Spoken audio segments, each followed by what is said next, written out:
अऊज़ु बिल्लाहि मिनश शैतानिर रजीम बिस्मिल्लाहिर रहमानिर रहीम उलाइका अस्हाबुल जन्नति हुम फीहा खालिदून। 42 नंबर आयत था सूरतुल आराफ था 141 नंबर सफ़ा था और वलौ अन्नना सिपरादा अतम वनज़अना मा फ़ी सुदूरिहिम मिन ग़िल्लिन तजरी मिन तहतिहिमुल अनहार औ मुबसु di agui zululu ki di agui pasinu ki zukum kini di abu na ubas tajri min tahtihimul anhar aw dasi maqam ki bi maqam bo tawar nasib ku sa agana lon di bo nehru na bayigi wa qalu alhamdulillahi alladhi hadana li hada aw jination bada wayai to di allah de loy shukr da په دې خبرې باندې چې هغه دې زوی ته ورسول وما كنا لنهتدي لولا ان هدانا الله او موږ دې زوی ته نشو رسیدلای کچېرې مو الله دې زوی ته نه ورسول لقد جاءت رسل ربنا بالحق بشکا دې مو رب څکم رسولون مو هغه په حق سره راغلیو ونودوا ان تلكم الجنه اورثتموها بما كنتم تعلمون او هغه ته اواز وکړل شي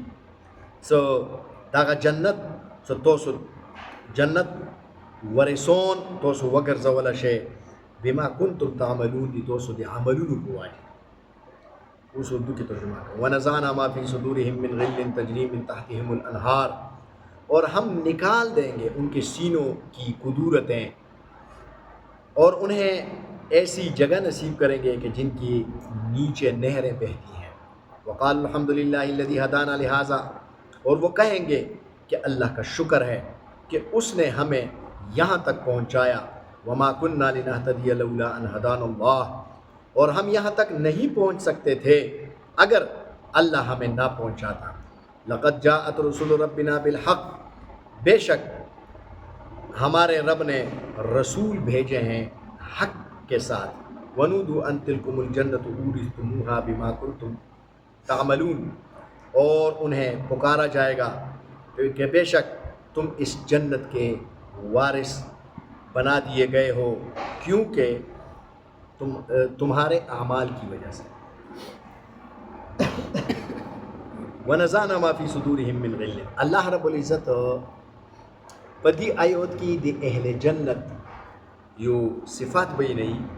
फरमाई چې د جنتیون څخه کله مو جنت ته وستو نو دی هغه سينونا خپل منځ کې کومه کینا ده کوم بغزونه دي هغه مو زړونو نه هغه نو بس اوس دا به څنګه کیږي مفسرین دي چې د بخاری شریف حواله سره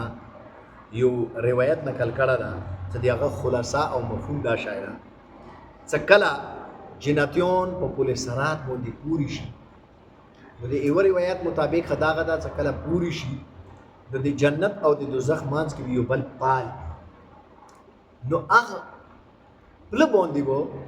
دا خلق د جنتیون چې کوم جنت ته روان دي دا به ودرول شي او بل روایت کې دا دي چې د پولیس سرات باندې ته پوری شي نو د دې کوم انډینګ ولا حصہ دا اخیری حصہ دا اخیری حصے کې وو د غوره ودرول شي او بیا به الله رب العزت دغه کسانو مانس کې چې کومې لنجې دي کومې کشالي دي هغه به الله رب العزت ورته حل کړي چې چوپ باندې کوم حق ور باندې دا هغه حق پونه وصول کی بل تبویر کی د هغه زړه نه کینی او بغزونه وځي چنانچه دې کې مفسرین یو بل روایتانه نقل کړه ده سیوی موکی کی حضور اکرم صلی الله علیه وسلم صحابه کرام نے تپوس وکړلو سمانل مفلس فیکم تاسو مفلس چوته یای د غریب د مسکین چوک صحابه کرام عرض وکړلو چې یا رسول الله صلی الله علیه وسلم من لا درهم له ولا متاع چې مفلس او غریب کوم وخت چوته یای چې پیسې وسره نه وي دولت وسره نه وي ساز او سامان وسره نه وي هغه ته موږ چې د قلاش ته د مفلس ته حضور اکرم صلی الله علیه وسلم تو فرمایلی چې اصلا کې مفلس هغه سړی دی چې قیامت پورې چې من یاتی یوم القیامت بصلات و صیام و زکات یو سړی بدی پوزیشن کې روشي چې هغه ډېر منځونه کړی وي روژې به لرلې وي، زکاتونه به کړي وي، خیر ښېګڼې به خلکو سره کړي او ورسره قد شتم هذا یو ته به زیاړه کړي وقذف هذا بل ته به تهمت به ورباندې لګولی وي، الزام به ورباندې لګولی وي واخذ مال هذا او چونه به مول او پیسې ویلي وي وسفک دم هذا چو وینه به بهولی وي، چو سره یو زیاتی چو سره بل زیاتی، دا زیاتی به کړي. چنانچه الله رب العزت داسې فیصله ورته وکړي څه چو سره زیاتی کړه ده نو د هغه نیکۍ به راوخلي هغه چو ته به ویر کړي څه چو سره دا زیاتی شوه ده. نو همدا نه منه د دې سړي نیکۍ خو به ډېرې وي خو ورسره به خلکو سره زیاتي کړې وي نو دینه به دغه نیکۍ واخیستلی شي، ورته به ویر کړی شي، بل حقدار به راشي، بل ته به ویر کړی شي، بل به راشي چې جي ما ته یې زیاړه کړې ده هغه ته به ویر کړي، بل به راشي چې ما باندې تهمت لګولی ده هغه ته به د نیکۍ به دینه چی تا آنکه دا به دې پوزیشن ته راشي چې دې نیکۍ به ختم شي، څه نیکۍ ختم شي حقداري به پاتې شي. نو الله رب العزت به وفرمایي چې اوس داسې وکړئ چې د کوم حقداري پاتې دي د دغو چې کوم بدعملۍ دي د دغو کومې سیئات دي ګناهونه دي هغه واخلئ دې ته نیکۍ واچوئ ځکه چې نیکۍ خو دې سره شته نه، لہذا هغه به راواخیستلی شي او دې ته به ویر کړلی شي. چنانچه د دې تله به چې کوم د هغه ګناهونو نه ډکه شي، لوی یوه تلی به ودرېږي یو غار به ودرېږي څه هغه به د دې کوم غره وره دې نیکۍ راوړي وي هغه غره وره به اوس دي دغه بدعملۍ جوړې شي. چنانچه الله رب العزت به وفرمایي چې دغه جهنم ته ور واچوي. نو حضور اکرم صلی الله علیه وسلم وفرمایي چې مفلس دا سړی غریب او مسکین دا سړی. چنانچه مفسرینو دا لیکلي دي چې د زړونو نه د کینې وباسلې طریقه صرف دا به نه وي بلکې یوه بله طریقه روایتونو کې راغلي ده هغه دا څه کله چې پل صراط باندې دا خلک پورې شي د پورې کېدلې نه بعد به یوه چینه راشي نو هغې چینې ته به دغه جنتیان ور ودرولی شي، هغې چینې نه به هغه اوبه وڅکي، چې څنګه اوبه وڅکي هغه اوبو کې به دا صفت او دا کمال ورکوي څه د دغو زړونو نه به هغه کینې او بغضونه دغه شیان به ونوځي او خپلو منځو کې به د جنتیانو الفت او محبت پیدا وشي. دغې دنیا کې چې کوم مفسرینو دا لیکلي دي څه دغې دنیا کې عموما یو سړی څه باندې درجې کې وي بل لاندې درجې کې وي نو عموما د لاندې درجې والا باندې درجې والا سره حسد کوي یې چې یاره که ما ته دغه میلو وای نو قیامت پورې چې به جنتیانو کې دا شی نه وي چې چاته لویه درجه میلو ده نو د کمې درجې والا هغه سره حسد او کینه وساتي دا شی به نه وي. الله رب العزت به دغه ونه زړونو نه وباسي. وقالوا الحمد لله الذي هدانا لهذا او جنتیون به دا وایي چې د الله ډېر لوی احسان ده چې موږ ته یې هدایت را نصیب کړی. چنانچه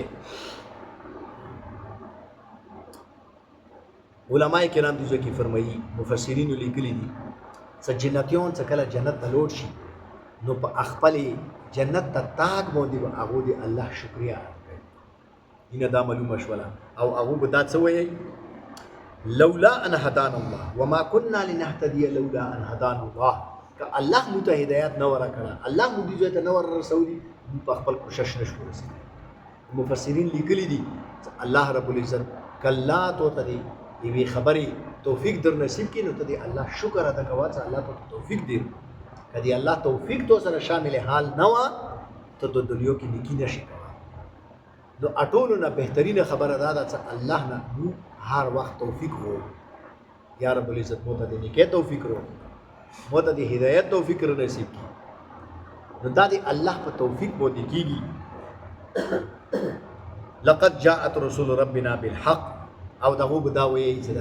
ایمو نبیانو موږ ته کوم پیغام راوړی و کومه وعده یې موږ سره کړې وه چې که تاسو نیک عملونه کوئ نو جنت ته به ځئ. نو بلکل ایمو والا دی هغو نبیانو خبره بلکل برحق او رښتیا وه. دغه نن موږ جنت کې نوست دي. ونودو ان تلکم الجنة اورثتموها بما کنتم تعملون. الله رب العزت به هغوی ته شباسای ورکولې دپاره وایي چې نن تاسو جنت کې نوستې